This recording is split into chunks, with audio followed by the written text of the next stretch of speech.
Pour terminer donc cette matinée avec l'intervention de Christophe Mondou. Donc Christophe Mondou qui est maître de conférence des universités et qui est vice-président à l'innovation pédagogique et qui va donc nous évoquer le contrat de projet et l'intitulé de sa contribution, parce que je sais qu'il aime l'agilité, c'est le contrat de projet, réponse à une administration agile que l'on cherche beaucoup, l'administration agile, mais que l'on espère un jour trouver. Donc je lui laisse la parole. Merci Joanne. Bonjour à tous. Donc du coup, je reviendrai un tout petit peu en arrière avant d'attaquer le contrat de projet, parce que finalement, pour ceux qui étaient peut-être là déjà l'année dernière sur l'administration augmentée, finalement, on est dans la continuité des problématiques de la transformation d'administration. Alors bien sûr, la loi sur la fonction publique, c'est encore autre chose, mais quand même, quand on regarde un certain nombre d'éléments, on se rend compte, et sur la thématique que j'ai volontairement choisie, à savoir le contrat de projet, je trouve qu'on est complètement sur ces enjeux d'évolution des organisations administratives. Il y a pas mal de choses à faire, pas mal de choses à voir, et de ce point de vue-là, il faudra peut-être revenir. Deuxième remarque que je voulais faire, c'est qu'évidemment, je n'aborderai pas ce que Jean-François Boudet devait faire. Donc du coup, parce que mon domaine est relativement petit, le contrat de projet, au travers de tout l'enjeu de la réforme sur la contractualisation, il y a évidemment des choses très importantes qui ont été vues à cette occasion, qui auraient pu être dites là. Je pense notamment quand même à l'idée, malgré tout, qui, je ne dis pas qui est fondamentalement nouvelle, mais de l'ouverture des contrats sur les emplois permanents, de manière beaucoup plus générale. Et puis le fait que le Conseil constitutionnel valide aussi que même les emplois régaliens n'ont pas forcément à être occupés par des fonctionnaires. Il y a quand même là des choses qui, de ce point de vue-là, font que ça bouge. Après, on pourrait aussi discuter, vu l'actualité du moment, est-ce que c'est bien, pas bien? Est-ce qu'il faut aller dans ce sens? Est-ce qu'il ne faut pas? Et évidemment, sur le contrat de projet, je ne sais pas si mes collègues qui seraient dans cette faculté au 3e étage, notamment de notre faculté, pourraient réagir autrement sur le contrat de projet. Voilà, j'essaierai de montrer un peu les deux facettes du contrat de projet et des enjeux que ça soulève. Comme tu l'as rappelé, Joanne, donc j'avais volontairement mis ça un peu en perspective avec est-ce une réponse ou pas? D'ailleurs, honnêtement, je sais toujours pas, mais est-ce une réponse ou pas une administration agile? Bon, je vais y revenir un petit peu après sur ce que j'entends sur cette agilité. En tout cas, voilà, c'est peut-être quelque chose qui était intéressant. Alors, revenons sur les enjeux généraux. Donc, un apport de cette loi du 6 août 2019, on n'avait pas de contrat de ce type-là dans la fonction publique. Pour autant, et ça montre là aussi les enjeux, ça existe. Alors, c'est pas exactement la même chose, mais on a des choses à peu près similaires du côté du droit privé et du droit du travail. Simplement pour faire de la comparaison, bref, on a le contrat de chantier ou d'opération, qui lui est un CDI, on verra pourquoi ça peut être intéressant de faire la comparaison, qui est prévu notamment dans les domaines du BTP, ou si c'est pas dans le BTP, il faut que ce soit prévu par convention ou accord collectif de branche. Bon, c'est un cas particulier. Et puis on a à côté quelque chose qui se rapproche un peu plus, qui est le CDD à objet défini, ou contrat de mission, qui lui a été développé plutôt par la loi 2008, puis après par la loi du 20 décembre 2014, qui porte plutôt sur des activités liées aux fonctions d'ingénieur ou de cadre, plutôt dans le domaine de l'informatique, mais pas que, mais qui en revanche se ressemblent avec un petit peu plus notre contrat de projet. Donc il y a des choses qui correspondent un peu du côté du droit du travail. On n'avait pas grand-chose, en tout cas pas cette vision-là du côté de la fonction publique, en tout cas du côté du secteur public en l'espèce. Alors il y a un contexte évidemment qui explique probablement, j'ai envie de dire quand on reprend les travaux, l'arrivée de ce contrat de projet. Bon, le contexte, ça a déjà été évoqué tout à l'heure, là aussi, mais c'est évidemment l'un des enjeux de la réforme liée à Action publique 2022, modernisation de la fonction publique. On pourrait discuter là aussi modernisation ou adaptation, et c'est clair que ça relève de la proposition numéro 2, avec ce nouveau contrat social entre les employeurs publics et leurs collaborateurs, même si le contrat de projet n'est pas directement cité. Pour autant, on sent bien quand même que l'idée, c'est de faire évoluer les relations entre les deux. Et bon, comme le fera plutôt l'enjeu général de la contractualisation, c'est l'arrivée de manière massive, globale, des contrats, là aussi plutôt à la place du statut. Bon, là aussi, on pourra y revenir. Par ailleurs, vous l'avez peut-être vu, je l'inclus tout de suite dans ce contexte un peu national. On a eu un rapport de la Direction générale de l'administration de la fonction publique, DGAFP de 2019, qui s'intitule « Diffuser la culture du mode projet dans la fonction publique ». Je crois qu'il y a un lien quand même, quand d'un côté dans la loi on vous dit qu'il y a des contrats de projet et que la DGAFP sort un rapport sur diffuser la culture du mode projet. Je pense quand même que c'est un peu lié. Il y a une circulaire du mois de juin pour l'État qui évoque d'ailleurs ces enjeux. Du côté des collectivités territoriales, c'était souhaité quand même aussi, puisque quand on reprend les rapports sur la loi, notamment le rapport de la sénatrice Catherine Di Folco, qui évoque que les collectivités attendaient aussi de pouvoir mettre en place ce type de contrat. Bon, peut-être qu'on peut discuter, là aussi, est-ce qu'elles le veulent vraiment? Est-ce que c'est un enjeu? En tout cas, il semblerait qu'au Parlement, les sénateurs aient été favorables du côté collectivité à cet enjeu. Souhait des établissements publics de santé, là aussi, Probablement, mais en même temps, il faudra voir à l'arrivée, dans les 3 fonctions publiques, enfin, les 3 secteurs publics, puisque ce sera possible, quel sera l'usage de ce contrat dit de projet.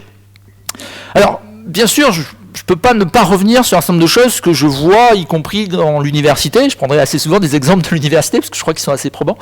Et puis dans ma collectivité, puisque par ailleurs, étant élu aussi, je vois aussi pas mal de choses dans ma collectivité. C'est clair qu'on a quand même des évolutions en ce moment sur l'administration. Certains qui sont là sont des étudiants auxquels j'ai déjà parlé de ces choses-là. Mais on a des évolutions avec notamment le fait que, à côté de l'administration classique, traditionnelle, qui a ses fonctions, beaucoup d'activités de l'administration se déroulent aujourd'hui à travers soit des appels à projets ou des appels à manifestation d'intérêt. Bon, je ne prendrai pas tous les exemples que je pourrais, mais ne serait-ce qu'à l'université, dans les fonctions sur lesquelles je suis, depuis qu'on est arrivé à la direction de l'établissement en janvier 2018, donc ça fait à peine 2 ans, nous n'avons pas arrêté d'être sur la logique d'appel de projet ou d'appel à manifestation d'intérêt. On n'a pas arrêté, le dernier en date a été déposé mardi, sur ce qui est formation, recherche intensive, bon, notamment. Mais ça touche tout. Et je prends que le domaine sur lequel je suis. Donc je ne parle pas de la recherche, je ne parle pas du reste, simplement sur la formation. On a eu les appels nouveaux cursus à l'université, on a eu les appels territoire d'innovation pédagogique, les appels sur la recherche, la formation. On ne fonctionne que comme ça. Donc malgré tout, l'enjeu étant pour nous essentiel parce que c'est un moyen de récupérer des fonds, d'une part, de se positionner, d'exister et de faire fonctionner aussi l'établissement sur ce volet-là, parce que je prendrai qu'un exemple, hein, là aussi pour vous montrer l'enjeu, on n'a pas été lauréat de l'appel à projet de nouveaux cursus à l'université. Quand on compare avec nos voisins qui ont été lauréats, on a schématiquement perdu 12 à 15 millions d'euros. Voilà, on aurait pu avoir 12 à 15 millions d'euros pour faire un certain nombre de choses. On ne les a pas. Bon, c'est les appels à manifestation d'intérêt ou les appels à projet. Ça existe un petit peu partout aujourd'hui. Qui ne travaille plus, je dirais, avec ces enjeux-là. Donc, ça me semble quand même montrer quelque chose, c'est qu'il faut pouvoir s'adapter aussi et s'adapter à ces logiques-là. Après, parce que je ne vais pas le faire tout le temps, on peut évidemment critiquer cette logique-là. C'est-à-dire qu'on peut tout à fait comprendre que ce ne soit pas un bon mode de fonctionnement, qu'on ne peut pas faire travailler les administrations en les en fonctionner par des appels à projets, et si vous ne l'avez pas, il n'y a pas d'argent, donc vous ne fonctionnez pas, et donc vous réduisez, je dirais, vos activités. On peut tout à fait critiquer. Maintenant, c'est un fonctionnement qui existe, donc du coup, ma question étant plutôt comment on essaye de s'adapter, comment on essaye en tout cas de faire quelque chose par rapport à ça. Alors, je ne vais pas revenir sur ces historiques, mais juste un mot, parce que j'avais mis le mot administration agile. Donc j'y reviens un tout petit peu. C'est quoi, d'où ça vient? Bon voilà. Simplement, bon, cette notion d'agilité qui vient de l'entreprise là aussi. Donc on pourrait tout à fait faire la comparaison tout à l'heure. Le contrat de projet, le new management, enfin ces enjeux-là sont des enjeux qui viennent du monde de l'entreprise. Voilà. Est-ce qu'il faut pas? Encore une fois, c'est là aussi le même enjeu. Et donc à l'époque, c'est les années 90, début 90-91, 2 auteurs, Roger Nagel et Eric Dove, qui publient un ouvrage sur le management d'entreprise au XXIe siècle. Voilà. Et leur idée, c'est que pour que l'entreprise s'adapte, il faut qu'elle soit agile. Bon, ils vont développer cet enjeu-là, j'y reviens, ça produit quelque chose. Et puis, quelques années après, donc début des années 2000, en gros 10 ans après, on a eu ce qu'on a appelé le manifeste agile. 17 spécialistes du développement de logiciels, parce que c'était plutôt en informatique dans ce cas-là, ont développé ce manifeste demandant, ben voilà ce que c'est que l'agilité, avec un certain nombre de... je dirais de valeurs ou en tout cas de critères qui étaient derrière. Globalement, si on veut faire simple, la méthode agile, c'est de dire qu'il faut planifier, je dirais, un projet, mais pas forcément dans tous les détails, planifier le projet, le lancer et avoir une équipe qui permet de développer ces éléments-là. Voilà, si je schématise vraiment. Bon. Alors ça veut dire quand même qu'il y a des valeurs derrière. Il faut une équipe, il faut une implication. C'est-à-dire qu'il faut des principes. Il faudrait changer le vocabulaire du manifeste agile, je pense, parce que si je vous donne le vocabulaire du manifeste agile, le premier principe de ce manifeste agile, c'est satisfaire le client. Bon, alors évidemment, satisfaire le client dans l'administration, encore que, là aussi, on peut peut-être discuter. Bon, et les étudiants sont quoi pour nous? Bon voilà, satisfaire l'usager, on va dire, satisfaire le bénéficiaire.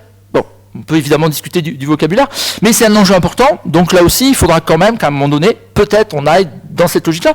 Mais ce qui est évidemment compliqué, je vais tout de suite l'indiquer, c'est que cette logique d'agilité ne peut probablement pas concerner toute l'administration. Encore une fois, parce qu'il y a des activités classiques, puis il y a des activités qui justifient qu'on puisse peut-être se positionner, en tout cas sur ces enjeux-là.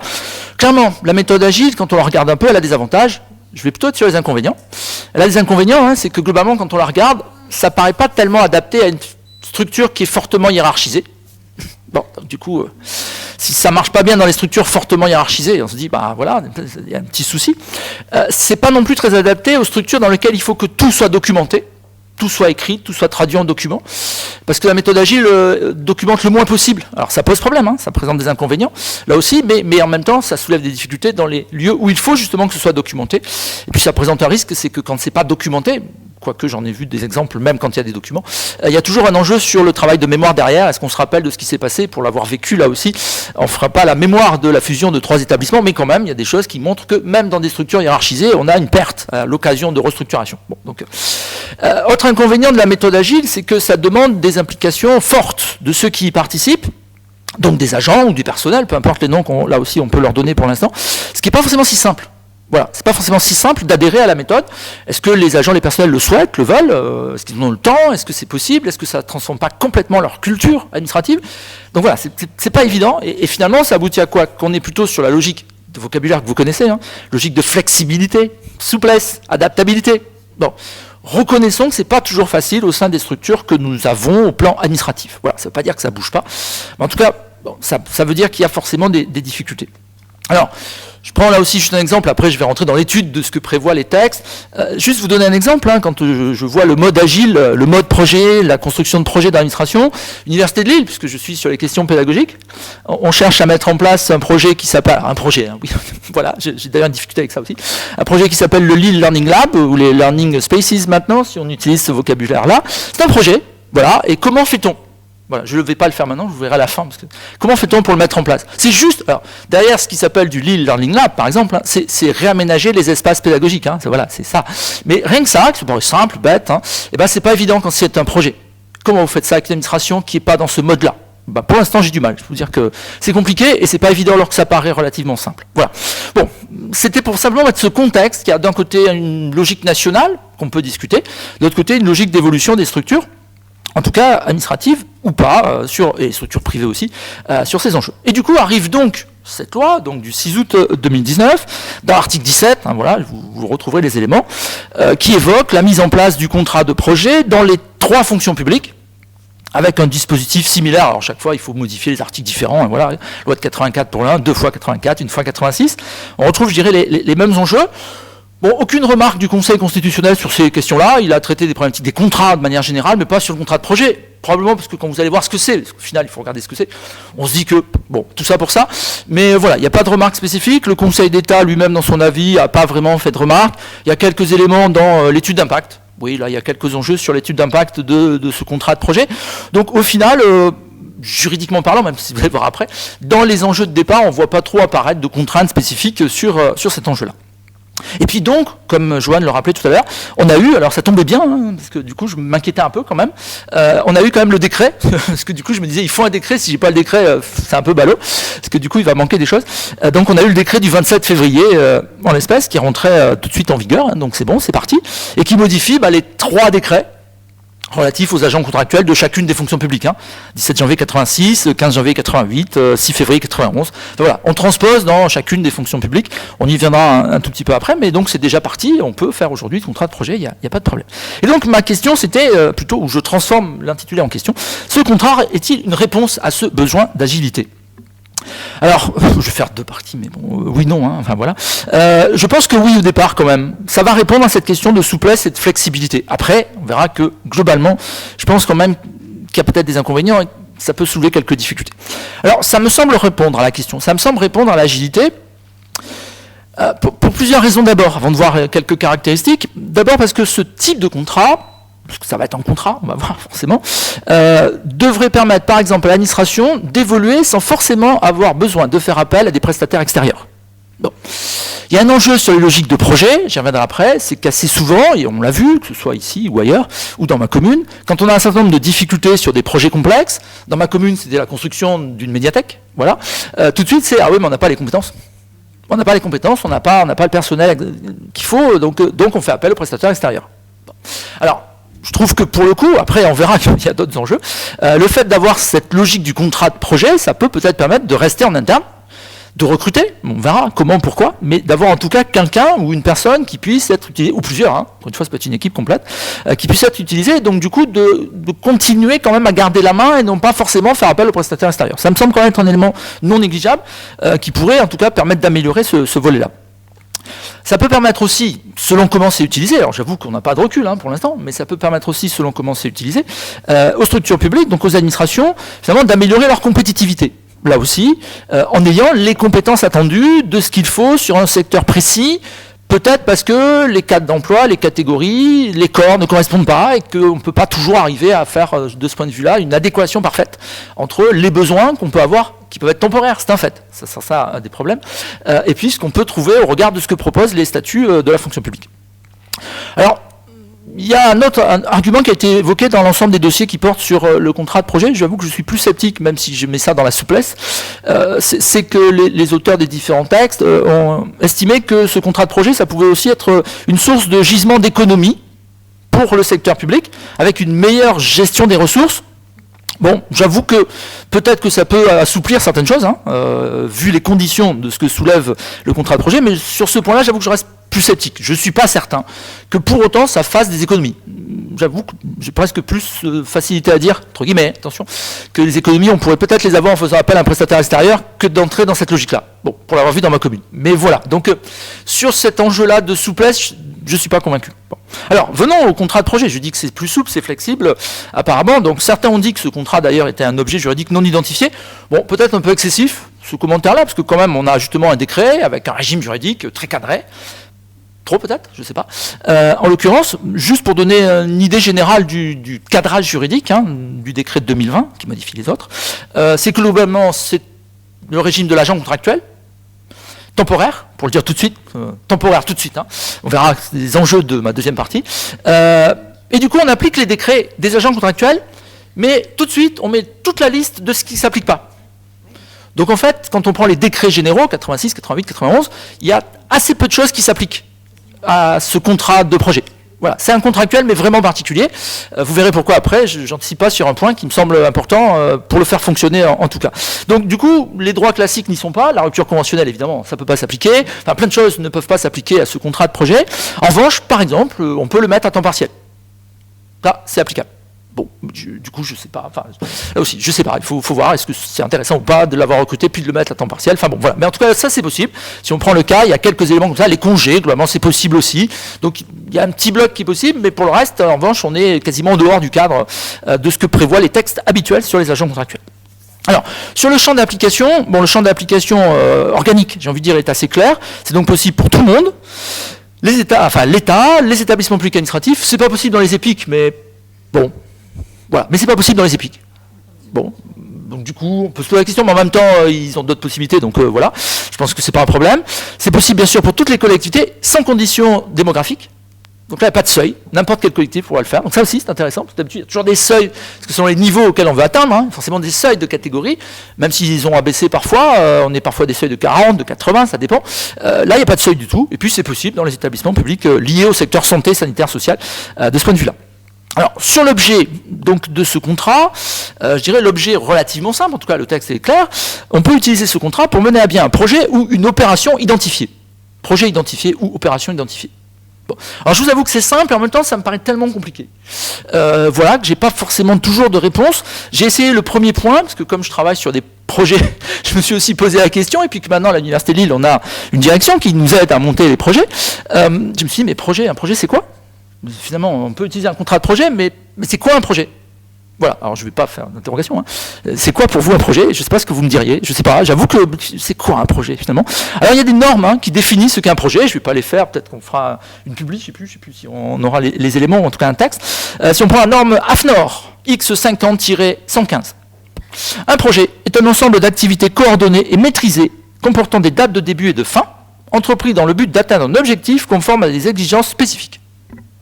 Voilà, c'est un projet. Norme AFNOR, X50-115.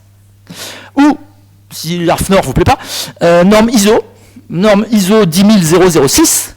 Un projet est un processus unique qui consiste en un ensemble d'activités coordonnées et maîtrisées, comportant des dates de début et de fin, donc ça on a compris que pour tout le monde le calendrier est important, entrepris dans le but d'atteindre un objectif conforme, c'est presque comme l'autre, conforme à des exigences spécifiques, telles que des contraintes de délai, de coûts et de ressources. Assez souvent, c'est cette deuxième définition qui est plutôt reprise, notamment quand l'État essaye de dire contrat de projet c'est quoi ? Hop, ils utilisent ISO 10006. Bon, donc apparemment, peut-être qu'il faudra se caler sur ces enjeux. Donc il y a un processus, il y a une mise en œuvre avec des objectifs précis, il faut coordonner, il faut qu'il y ait un calendrier précis, ça c'est vraiment important, il faut qu'il y ait des ressources, enfin, voilà. Donc ça semble être ça sur le projet. Donc si on a un projet de cette nature-là, on pourra donc faire du contrat de projet. En tout cas, c'est ce que je comprends. Sur la notion d'opération, j'avoue que j'ai plus de mal, là aussi, parce qu'il n'y a pas de norme. Pas de norme sur ce qu'est une opération. C'est quoi une opération identifiée? Je prends un exemple, il n'y a personne là des RH, mais est-ce que les RH et au sein des RH, il y aurait des opérations identifiées qui permettront de faire du contrat de projet? Je reste sceptique, hein, mais je ne le vois pas comme ça. Mais maintenant, une opération, c'est quoi? Je ne sais pas bien. Alors, je ne vais pas aller chercher ça parce que ça ne me semble pas correspondre. Hein. La notion d'opération, on la trouve par exemple dans le code de la commande publique. Ouais, là, elle y est. Elle y est dans le code de la commande publique, mais je ne vois pas le lien vraiment qu'il faudrait faire entre le code de la commande publique et la notion d'opération qui est dans le code de la commande publique, et puis notre notion d'opération pour faire un contrat de projet. Bon, voilà. Mais en même temps, ça soulève quand même quelques interrogations. Du coup, quand j'ai un peu regardé, je me suis dit, mais quand même, puisque ça existe en droit privé, ils ont bien dû réfléchir un peu. Du coup, là aussi, les conventions collectives, quand elles évoquent, puisque c'est par convention collective souvent que c'est possible de faire ce type de contrat, elles évoquent la réalisation d'un ouvrage ou de travaux précis devant donner lieu à un livrable. Ouais, bon, ok, mettons, voilà. Hein. Donc là aussi, pour le coup, c'est important parce que je ne sais pas l'usage qui sera fait du contrat de projet, mais ça veut dire quand même que peut-être qu'un jour il y aura du contentieux. Et peut-être qu'à un moment donné, le contentieux portera quand même sur est-ce qu'on pouvait faire du contrat de projet? Est-ce qu'on était dans le champ du contrat de projet? Parce que si c'est pas un contrat de projet, alors on est parti sur toutes les requalifications possibles et imaginables. Il était où? Il faisait quoi? C'était qui? Et puis CDI, CDD, public, privé, enfin voilà. Donc, bon, je pense quand même qu'il faudra que les employeurs publics fassent attention malgré tout sur au moins ces éléments en l'espèce de dire, bon, est-ce que je suis bien dans ce champ spécifique? Alors sur le périmètre des catégories emploi, il y a eu discussion au Parlement, ils n'étaient pas tous d'accord. L'Assemblée nationale avait imaginé que le contrat de projet ne pourrait être utilisé que pour les catégories A et B. Et c'est tout. Les sénateurs n'étaient pas d'accord, trouvaient que pourquoi limiter les A et B, pourquoi pas les C. Bon, donc du coup ça a été élargi, donc il n'y a pas de catégorie. Donc le contrat de projet peut être utilisé sur toutes les catégories. Alors là aussi, je reste perplexe, hein, j'avoue, parce que pour faire du projet, bon, voilà, comme je vous disais, quand on fait un projet, on a besoin d'une équipe projet. Dans une équipe projet, on a besoin d'un chef de projet notamment, on a besoin d'un expert au moins sur le projet, on a besoin d'un coordonnateur ou d'un concepteur. Et ces personnes-là, elles vont être où dans nos catégories classiques de la fonction publique? Alors, je les vois assez bien dans la catégorie A. Je vois un peu dans la catégorie B. Je sais pas, mais je vous avoue que j'ai pas de réponse. Je sais pas pour la catégorie C. Est-ce que la catégorie C permet de recruter vraiment du contrat de projet? Est-ce que c'est l'objectif? D'ailleurs, l'Assemblée nationale ne le voulait pas initialement. Hein, mais pas. Parce que votre équipe projet ou votre projet va être monté par cette équipe. Alors, encore une fois, on peut concevoir après, mais alors à quoi ça sert? Que le projet soit monté par les agents déjà là, et qu'il y ait juste besoin de quoi de plus sur la base d'un contrat de projet pour faire ce projet? Parce que si on a déjà toutes les compétences, c'est donc pas la peine. Voilà, donc là, la question des fonctions, de ce que chaque catégorie permet de faire, me semble important. Après, on verra bien, c'est évidemment pas interdit d'imaginer qu'un contrat de projet soit pris en catégorie C, mais du coup, au regard des fonctions d'une catégorie C, je me pose quand même des interrogations. Comment est-il intégré dans l'équipe? Mais pourquoi pas? C'est pas fermé en tout cas. Voilà, donc il faudra voir. Mais sur mon projet de Lille Learning Lab, j'ai du mal à voir en tout cas, hein, par exemple. Voilà, mais c'est qu'un exemple. On peut imaginer plein d'autres exemples en l'espèce. Donc ça, c'est les catégories. S'agissant des emplois, c'est catégorie et emploi, sur les emplois, il a clairement été indiqué que les contrats de projet ne peuvent être utilisés que pour des emplois non permanents. Voilà, parce que comme juste avant, on avait parlé de la contractualisation, qui elle était ouverte un peu en grand sur les emplois permanents, il a été juste ajouté que les contrats de projet ne sont que sur les emplois non permanents. Bon, là aussi, distinction relativement classique de ce qui est permanent ou non permanent dans la fonction publique. Donc du coup, voilà, c'est globalement, je dirais, un petit peu les enjeux. Donc, sur ces premiers enjeux-là, au regard du cadre classique, je dirais oui, ça peut permettre d'avoir la souplesse nécessaire. Je garde les autres caractéristiques pour la suite, qui est de dire que oui, ok, c'est peut-être la souplesse, mais il va peut-être y avoir problème. Donc il me semble pour l'instant qu'on a essayé d'ouvrir assez largement, même si, comme vous voyez, il y a quelques petits soucis de définition de termes utilisés. Bon, il y a les problèmes de durée, on va y venir, hein, voilà, puisque c'est quand même du contrat temporaire, mais que globalement, grâce à ça, je reprends mon exemple, voilà, c'est plus simple. Mon Lille Learning Lab, si on avait voulu le faire, du coup, on pouvait le faire en recrutant 2 ou 3 personnes pour le monter. Voilà. Et comme il faut qu'on les fait dans les 2 ans qui viennent, en termes de durée, ça collait bien, on avait la souplesse. Et si votre projet est fini, vous n'avez pas besoin de garder les personnes, puisque vous n'avez plus besoin de ces personnes sur ce projet. Et vous le faites tourner avec votre fonctionnement classique, habituel. Donc, je trouve que de ce point de vue-là, ça répond à l'agilité. Je ne dis pas que c'est parfait, je dis pas que, mais si on le prend comme ça, je trouve globalement que ça répond. Bon. Maintenant, deuxième enjeu, il y a quand même un souci. Enfin, je l'ai plutôt signifié sous ce terme de précarité, j'aurais pu le mettre autrement, précarité, parce que c'est aussi quand même quelque chose qui se discute. C'est clair qu'il me semble quand même qu'il y a un souci, ouais. Il y a un vrai problème avec ces enjeux-là. Ça va être un contrat qui va laisser une forte précarité, vous allez voir pourquoi. Et pour moi, c'est important. Mais il y a un deuxième enjeu, c'est qu'il faut pouvoir recruter sur ces contrats. Bon, et je vais y revenir. Donc les soucis pour moi ils sont là. Si c'est trop précaire, s'il n'y a pas de garantie, qui on va recruter? Et du coup votre souplesse, vous l'avez comment? Enfin, bon. Donc pourquoi c'est une précarité? Alors c'est quand on regarde les enjeux du recrutement, de ce contrat-là, comment ça se passe. Bon, ce qui est prévu en termes de durée. Alors, ce qui est prévu en termes de durée, parce que c'est important, bon, c'est un CDD. Alors, encore une fois, j'ai fait exprès tout à l'heure en comparant avec le privé. Vous voyez que sur le privé, les contrats de ce type-là ne sont pas forcément des CDD. On peut avoir du CDI. Voilà. Sur le premier contrat, c'est du CDI que j'ai cité tout à l'heure. Le second, du CDD. Bon, donc là, il y avait peut-être des choix. Maintenant, il paraît peut-être plus logique d'être du CDD, mais bon, en tout cas, c'est du CDD, avec une échéance claire. Là aussi, il y a eu des modifications dans le texte, parce que c'était pas clair au début. Enfin bon, avec des modifications dans le texte, qui est la réalisation du projet de l'opération. Bon. Alors, on a prévu une durée, malgré tout, une durée minimale, une durée maximale, qui est d'ailleurs pas du tout ce qui se fait en privé, mais bon, qui se fait plutôt en public, puisque du coup, on est arrivé sur un contrat qui fait une durée minimale d'1 an, donc il ne s'agit pas de faire 2 mois non plus, c'est minimum 1 an, et maximum 6 ans. Bon, je pense que pour tous ceux qui travaillent en fonction publique, la durée de 6 ans vous rappelle des choses, voilà, je dirais de ce point de vue-là, avec les différentes évolutions de ces dernières années, les contraintes, enfin contraintes ou pas, en tout cas les enjeux liés au droit de l'Union aussi, le délai des 6 ans, la CDIsation, on y reviendra après, ou pas, d'ailleurs là c'est un des enjeux de ce que je veux évoquer. Donc sur ces questions de durée, je dirais on a globalement calé, sachant qu'on peut faire 2 ans ou 3 ans, si on sait clairement que l'objet du contrat, c'est un projet qui se fait en 2 ans. Hein. Bon, je prends mon Learning Lab, c'est 2 ans, on met un contrat de 2 ans. D'ailleurs, il est prévu que si on se rend compte que le projet n'est pas fait dans les 2 ans, alors qu'on avait prévu 2 ans, on peut prolonger la durée de ce contrat jusqu'à maximum 6 ans. Donc on peut prolonger que si on est dans les 6 ans.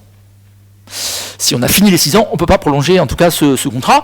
De ce point de vue-là, le droit de l'Union, à ma connaissance, mais je laisse là peut-être certains me dire le contraire, le droit de l'Union ne précise pas de durée particulière sur les CDD. En dehors du fait qu'au bout de 6 ans, il peut y avoir cette problématique-là. Mais en tout cas, sur l'enjeu, donc on pourrait imaginer, là aussi, qu'il y ait, je ne vais pas appeler ça une carrière, c'est pas vrai, mais que ceux qui soient sur la logique projet fassent des contrats de 6 ans. Et puis, ils feront des contrats de 6 ans de projet. Bon, voilà. Donc ça prend fin en l'espèce. Alors il y a un régime très particulier, je passe certains détails sur la fin, puisque là aussi le contrat il a été conclu. Si on veut l'arrêter, en tout cas, il y a un délai de prévenance à prévoir, un délai de prévenance qui rejoint plutôt celui du droit privé d'ailleurs, puisqu'on est sur du 2 mois ou du 3 mois selon la durée qu'on aura utilisée. Ah oui, j'ai pas du coup rappelé. Donc vous voyez, 1 an. De 1 à 6 ans, quand on regarde un peu ce qui se fait dans certains contrats de ce type-là côté droit privé, c'est 18 mois à 36 mois. Donc, vous voyez, ce n'est pas tout à fait les mêmes durées, mais bon, encore une fois, sur cet enjeu-là. Il y a des cas très particuliers qui pourront peut-être donner du contentieux si on utilise finalement ce contrat, je ne sais pas, à l'arrivée. C'est les problématiques de rupture anticipée, parce qu'on pourra faire de la rupture anticipée. Alors ça me paraît compliqué, mais bon, ça me semble une vraie source de contentieux si on fait de la rupture anticipée.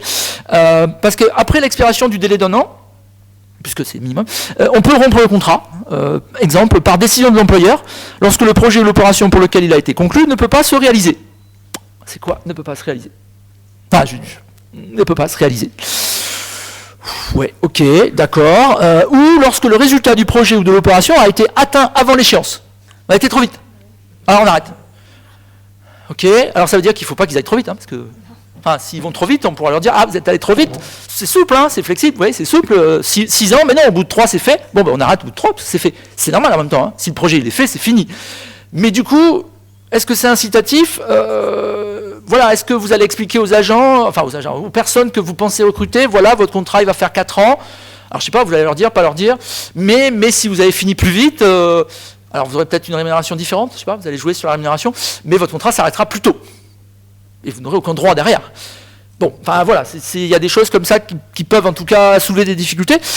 Et puis voilà, et si l'agent considère que non, le projet n'est pas fini, que c'est pas exactement ça, enfin voilà, bon, tout ça méritera quand même. Je reviens même, projet qui peut pas se réaliser, mais c'est quoi un projet qui peut pas se réaliser? Enfin, l'agent que vous allez recruter peut très bien vous dire, mais si, on peut le réaliser. Après, c'est peut-être une question de moyens. Vous ne mettez pas les moyens, évidemment, vous n'y arriverez pas. Donc du coup, vous démarrez, puis au bout d'un moment, vous arrêtez en disant non, c'est bon, finalement, c'est plus la peine. Oui, mais alors, voilà. Donc, si on utilise ce contrat, voilà, en tout cas, il y aura ces enjeux. Bon, alors s'il y a une rupture anticipée du contrat de projet par l'employeur, il y a une indemnité prévue qui est égale à 10% de la rémunération totale perçue à la date de l'interruption. Voilà, il y a une indemnité prévue pour rupture anticipée de ce contrat. Voilà, et puis il y aura un certificat de fin de contrat pour indiquer pourquoi. Donc c'est cadré de ce point de vue-là, mais ça semblera quand même soulever plus de contentieux sur d'autres enjeux. Donc là aussi, il faudra voir. Alors, déjà, vous voyez, durée qui peut soulever des difficultés. Quant au droit de celui qui signe ce contrat, je ne vais pas rentrer dans tous les enjeux. Bon, bien sûr, il a le droit d'être rémunéré. Alors, il n'y a pas de précision là-dessus. Donc, grille de rémunération des agents contractuels. En même temps, je veux attirer des personnes plutôt à compétences spécifiques. Sinon, je ne vois pas pourquoi je ferais ça. Donc, j'ai plutôt vocation à viser une grille de rémunération autre. En tout cas, pour être attractif. Je reviens à mon idée d'attractivité. C'est souple, mais faut-il que ce soit attractif ? Comme vous voyez, c'est déjà assez précaire, et encore, il va falloir ajouter des choses. Il faut attirer. Si on attire, c'est sur quoi ? Sur la rémunération. Bon, et en même temps, il va falloir que vous gériez ça dans vos services, enfin dans les administrations. Si vous faites un projet dans lequel vous rémunérez les personnes très différemment de ceux qui sont juste là, mais que vous n'avez pas pris, parce que bon, c'est pas forcément simple à gérer, ça aussi, pour l'avoir vu dans des services que je gère avec du recrutement. Les questions de rémunération à la direction innovation pédagogique, c'est pas simple, toujours, quand on recrute. Voilà. Bon, voilà, dès que vous recrutez, les questions de rémunération sont importantes. Pas de précision spécifique là-dessus, sauf une, c'est que la rémunération peut faire l'objet de réévaluation au cours du contrat, notamment au vu des résultats de l'entretien professionnel, puisque comme ça a été évoqué tout à l'heure, tout ça fera l'objet d'un entretien professionnel, et du coup, sur la base de l'entretien, on pourra lui réévaluer sa rémunération. Bon, voilà, c'est la seule précision, donc c'est l'employeur là aussi qui, bien sûr, verra ces enjeux, donc bon, ça méritera en tout cas de voir. Donc ça, c'est le droit classique. En revanche, ce que je voulais indiquer, pour pas être trop long, c'est que ce contrat de projet ne permet d'obtenir aucun droit en termes de CDIsation ou de titularisation. C'est du temporaire, donc rien. Bon. Voilà. Ok, d'accord. De ce point de vue-là, je peux comprendre certains enjeux. Encore une fois, je reviens sur cette notion, la notion d'attractivité. Enfin, comment on est attractif sur un contrat comme ça ? J'avoue que pour l'université de Lille, hein, voilà, bon, et sans rien dévoiler de ce qui est secret, on a quand même du mal à recruter dans plusieurs directions. Pour des raisons de rémunération, de statut, de plein de choses. On n'arrive déjà pas à recruter sur des choses qui sont des fois autrement que du contrat de projet. Je ne sais pas comment les administrations recruteront sur du contrat de projet. Bon, quand je vois les différences entre le secteur privé et notre secteur et les grilles de rémunération, plusieurs fois, nous, on a des personnes qui ont dit, mais attendez, vous êtes à quel niveau de rémunération ? Là, ouais, ok, d'accord. Bon, si je viens, c'est vraiment, alors on l'a dit tout à l'heure, hein, si je viens, c'est parce que vous êtes le service public et les valeurs du service public. Hein. Alors ça, c'est important. Voilà. Mais si c'est ça l'attractivité, tant mieux. Mais je ne sais pas si le contrat de projet rentre dans l'attractivité de la valeur du service public, parce que c'est plutôt en contradiction que les valeurs du service public. Bon. Et puis, toujours sur ces enjeux, comme vous voyez, il faudra quand même que les administrations s'adaptent à la gestion de ces contrats-là. Alors, j'avoue que je n'ai pas discuté avec les services RH, mais comment des services RH géreront ce type de contrat, même s'ils ont l'habitude de gérer de très divers contrats, puisqu'en matière d'enseignement supérieur, notamment, il y a un peu de tout. Donc, de ce point de vue-là, je ne suis pas sûr que ce soit les établissements d'enseignement supérieur qui aient des problèmes, mais comment les autres administrations, je pense aux collectivités territoriales aussi, qui ne gèrent pas tout et n'importe quel contrat, il faudra quand même gérer ça, il faudra voir comment les services s'adaptent là aussi. Ça demandera peut-être des adaptations, y compris de logiciels, enfin, ainsi de suite, de différents enjeux, qui pourront montrer, je dirais, cette particularité. Donc, vous voyez, je suis convaincu, qu'il faut qu'il y ait une adaptation pour que l'administration bouge sur ce volet-là. Je ne suis pas convaincu que le contrat de projet soit la réponse, finalement. Voilà. C'est que finalement, je ne suis pas convaincu que ce soit la bonne réponse, parce que je ne suis pas sûr que ce soit si attractif que ça. En revanche, que l'administration évolue. Alors, je ne vais pas vous donner ces notions-là. Si vous avez l'occasion de regarder, je dirais, un certain nombre de notions, mais pourquoi pas, encore une fois, certains ont développé la notion d'adocratie. Adocratie, hein. D'adocratie, c'est d'avoir de l'organisation structurelle administrative qui s'adapte aux différentes activités. J'avoue que j'ai encore du mal à le voir dans certaines administrations, quelles qu'elles soient. Bon, ou si on essaie d'adapter des problèmes de niveau de structuration. Je reprends mon exemple. Quand vous gérez un projet, vous avez souvent besoin de personnes qui sont au même niveau, au même grade. Alors, je ne vais pas parler des grades non plus, hein, mais même niveau, même grade. Parce que quand vous faites une réunion de projet et que vous avez quelqu'un qui a un grade supérieur et que les autres ont un grade inférieur, il ne s'exprime pas de la même façon dans votre réunion projet. Or, votre réunion projet, c'est une réunion dans laquelle tout le monde participe de la même façon au projet. Et je trouve que les grades de l'administration ne permettent pas forcément ça. Je vais prendre un exemple simple. Je trouve que pour faire un bon projet, il faut que vous ayez que le même grade, alors que du grade B ou du grade A. Et là, ça marche. Quand vous commencez à mixer, c'est pas si simple. Bon. Est-ce que le contrat de projet, ça peut améliorer ça ? Alors, bien sûr, vous pouvez recruter votre équipe complète sur la base d'un contrat de projet. Et vous pouvez les recruter, comme je l'ai indiqué tout à l'heure, dans n'importe quel grade, sur des emplois non permanents. Mais est-ce que vous allez y arriver ? Donc voilà, je ne veux pas développer plus, mais oui, encore d'autres choses à dire sur les différents droits qui sont donnés. Je n'ai pas développé toutes les exceptions au décret de 86-88. Mais voilà ce qu'est le contrat de projet. Donc pour l'instant, on n'a pas vraiment de recul. puisque c'est à peine lancé depuis le 28 février. Faudra voir un peu si ça attire ou pas, même si je reprends le rapport, si vous n'avez pas eu l'occasion, lisez-le, de la DGAFP, le mode diffusion et le mode projet dans l'administration. Ouais, ça c'est quand même intéressant malgré tout, parce qu'on est tous aujourd'hui sur beaucoup d'activités à travailler en mode projet. Voilà, c'est tout ce que je voulais indiquer. Réponse plutôt perplexe. Merci beaucoup, Christophe. Alors, merci beaucoup. Effectivement, quand je t'entends, souplesse, compétitivité, objectif, opération. Alors, moi, je me pose la question, alors le projet, enfin, objectif, précarité, ensuite, aucun droit. Voilà, donc quel contrat de projet pour surtout quel projet de vie? On pourrait se poser la question parce qu'effectivement, si on se pose déjà la question de ce qu'est un projet dans un contrat de projet, je pense que il peut quand même insérer une certaine précarité dans nos projets de vie futurs. Donc effectivement, à terme, ce qui va attirer toujours dans le service public, moi je n'y vois que des valeurs, parce qu'au-delà des valeurs, j'ai bien du mal à trouver autre chose qui nous attire à choisir, parce que devant nous, on a beaucoup d'étudiants, effectivement, de l'Institut de préparation à l'administration générale, beaucoup d'étudiants qui vont préparer les concours et qui, je l'espère, par leur activité associative, leurs différentes activités, partagent ces valeurs et donc se destinent à intégrer cette belle et grande fonction publique, ce beau grand secteur public qui effectivement va être fait maintenant aujourd'hui de contrats de projet. Bon, alors passons ce petit moment et je vous laisse poser des questions donc à Christophe Mondou. Oui, on a une question au fond par ma collègue Audrey Rosa. Merci beaucoup. Oui, bonjour. J'ai deux questions. La première, c'est... moi, j'ai entendu surtout les inconvénients de ce contrat de projet. Et la première question, c'est est-ce que ça correspond à une vraie demande des personnes publiques dans leur politique de recrutement?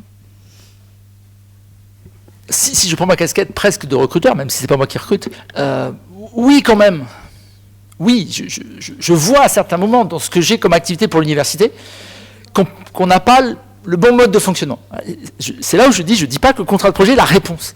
Mais il y a quelque chose qui ne va pas. La logique hiérarchique classique, chef de service, sous-chef de service, bureau, machin, quand il y a un projet, ça ne va pas. Et encore, je n'ai pas développé. Alors maintenant, on a mis en place à l'université ce qui s'appelle le comité des projets, qui valide ou pas les projets. Bon, c'est ceux qui analysent les projets, comment on dit. C'est bien, non mais en même temps, c'était souhaité ça. C'est bien, je trouve que c'est bien. Mais pour faire ce projet et pour le faire vivre derrière, je trouve que les statuts actuels et la structuration actuelle, ça ne convient pas bien. Pour moi, il faut changer quelque chose. Voilà, mon projet Lille Learning Lab, il avance pas parce que c'est trop compliqué. 15 000 jours, enfin c'est trop compliqué. Mais en même temps, je confirme que le contrat de projet, je suis pas sûr que ce soit vraiment ça la bonne formule. Du coup, comment fait-on pour qu'on ait une administration dans laquelle ceux qui sont recrutés puissent avoir ce type de compétences d'une part, ce qui n'est pas toujours le cas. Hein. Encore une fois, beaucoup de nos agents sont en train de se former à la gestion de projet en fait.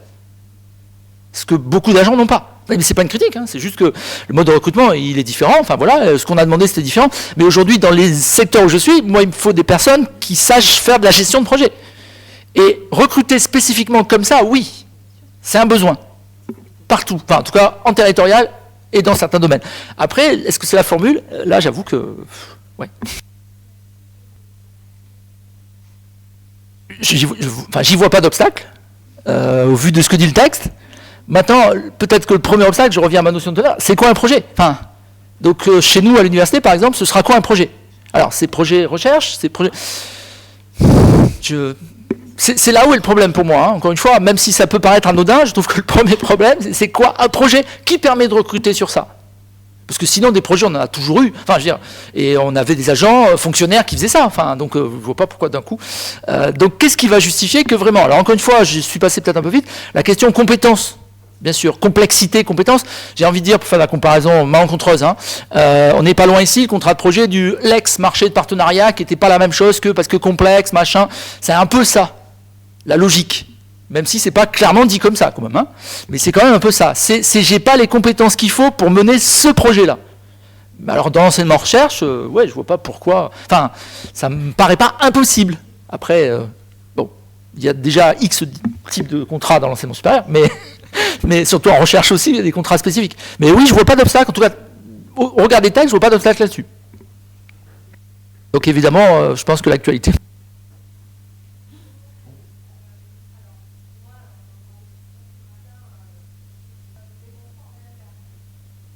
Clairement, hein, le décret, enfin les textes, clairement, rien. Rien pour ces droits-là. Enfin, il y a des droits, mais pas ceux-là, quoi.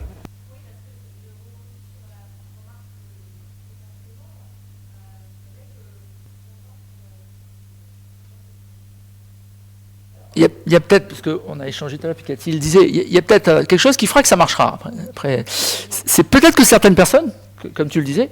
Non, mais moi, enfin, je vais vous faire part un peu de mon expérience, parce que je travaille dans un grand cabinet international qui n'est pas qu'un cabinet d'avocats, mais qui est aussi un cabinet qui a de grosses équipes de consultants qui travaillent exclusivement dans le secteur public. Donc on a 350 consultants non juristes qui travaillent exclusivement pour l'État, les établissements publics, les collectivités publiques. Et la plupart des jeunes dans ces équipes, on a énormément de mal à les garder parce que eux, ce qui les intéresse, c'est effectivement de travailler sur des beaux projets. Donc on se bat sur les missions parce que quand on travaille pour l'organisation des Jeux Olympiques, ils se battent tous pour travailler sur ce projet-là. Et si on les met sur un autre projet, ils démissionnent. Donc en fait, ils ont intégré dans les écoles qui ne sont pas notre cursus universitaire, qui sont des cursus parisiens, plutôt d'écoles de commerce, Sciences Po, HEC, voilà les profils. Et ils ont cette volonté de zapper de projet en projet. Entre-temps, ils se font 6 mois de tour du monde, ils vont faire autre chose. Et leur projet de vie, c'est surtout ne pas avoir ce que nous, on a voulu avoir, une carrière. Voilà. Et je pense que peut-être que ce contrat de projet, il est vu de cet angle-là.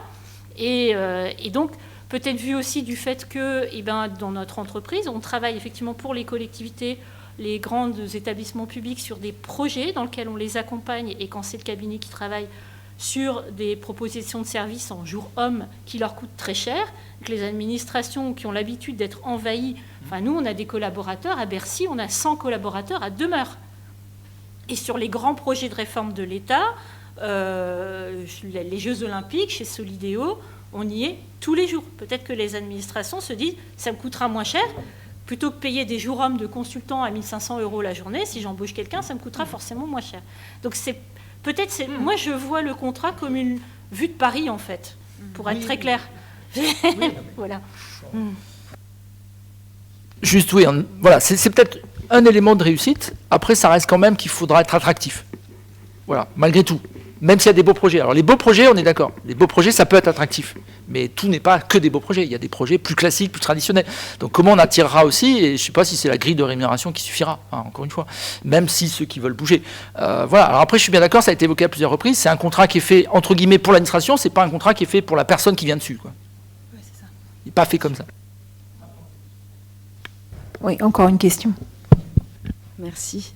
Je voulais savoir en fait s'il y avait des administrations d'autres États membres en Europe qui utilisaient ce type de contrat et si la Cour européenne s'est déjà prononcée ou pas. J'ai pas d'exemple d'arrêt de la Cour. D'autres pays qui le font, enfin, pas forcément sous l'appellation contrat de projet, mais si on reste même sur la question tout à l'heure, Lucie, sur l'enseignement supérieur ou d'autres. D'autres pays comme la Belgique font ce type de contrat. Enfin, les enseignants, je vois, parce que là, il y en a une qui va venir une année juste chez nous, ils sont sur du contrat. Ils cherchent des contrats. Si on reste sur l'enseignement supérieur, si on reprend les États-Unis pour faire... j'allais dire pire. Je ne sais pas si c'est pire. Mais si on reprend les États-Unis ou le Canada, les enseignants, c'est un contrat de 4-5 ans, avec une année de mobilité. Enfin, donc, c'est des choses qui, comme Cathy le rappelait, on n'a pas trop l'habitude, nous, d'avoir ce type de fonctionnement. Donc c'est vrai que culturellement, ce n'est pas trop nos habitudes. À l'extérieur, ça ne leur pose pas... Ça dépend des cas. Dans certaines cultures, je pense même nos amis belges, ça ne leur pose pas de vrais problèmes d'être sur une logique contractuelle. Une année, là, la collègue qui va venir, elle va passer 18 mois chez nous, puis elle repartira continuer sa carrière. Et chez nous, elle veut un label, parce que c'est 18 mois avec un label, et grâce à ça, elle va continuer ailleurs. Elle ne vient pas et elle ne nous demande pas un poste de prof statutaire. Enfin, je ne dis pas qu'elle n'a pas envie, mais... En fait, je me demande si le droit européen ne va pas se saisir de ce genre de contrat, puisque avant 2005, l'administration avait recours à des CDD à répétition. On a été recadré pour... transformé en CDI au bout de 6 ans. Donc là, on se retrouve à un retour en arrière, peut-être aussi. Oui, non. Enfin, c'est que là, on est vraiment sur la mission qui est forcément temporaire. Donc, c'est ça l'enjeu. C'est forcément temporaire. Et le contrat est de la durée de la mission. Temporaire sur 6 ans.